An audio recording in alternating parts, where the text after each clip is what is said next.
You see that triangle, right? You know it's not really there, but you can still kind of see a bright triangle.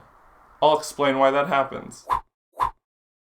There were these guys in the 1900s called the Gestalt psychologists, and basic Gestalt theory is that your brain understands whole objects rather than a sum of a bunch of different parts, and that your brain uses laws of grouping to organize the world, called the laws of perceptual organization. These laws describe the grouping of parts of a picture to create a larger, more cohesive picture. For example, this picture isn't just a bunch of black specks.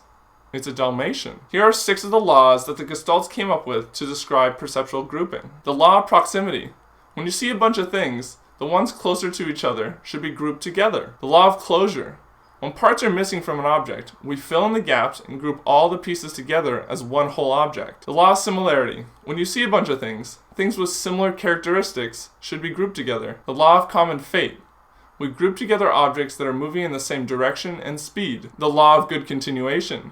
When 2 objects intersect, we perceive them as 2 uninterrupted objects going down a continued path.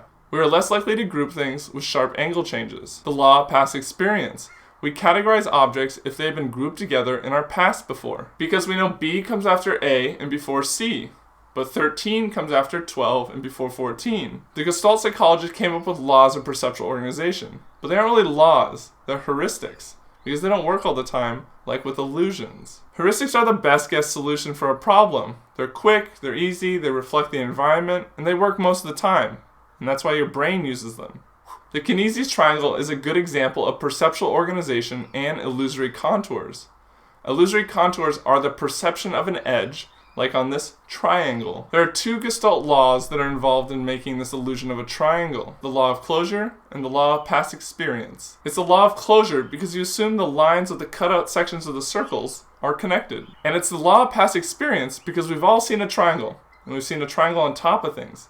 Maybe even on top of a circle. But 3 Pac-Men all trying to eat each other?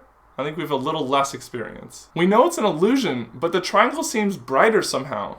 And it seems closer to you than the circles are. Now this is because we have a lot of different parts in our brain that help us see the world. And each part does a different thing. We have 6 separate brain areas that help us see the world.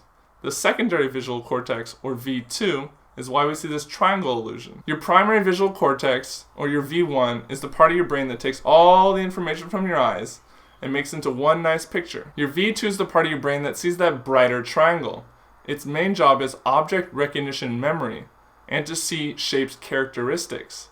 And that's why you see illusory contours. You see that brighter triangle because you have object recognition memory of a triangle, and you know the shape characteristics of a triangle. The V2 also sees the difference between figure and foreground, and helps with binocular vision, so you have depth perception. And the triangle looks like it's in front of the circles because the V2 sees the figure, the triangle, and the foreground of the 3 circles. We see illusions because our brain isn't set to see the world as it really is.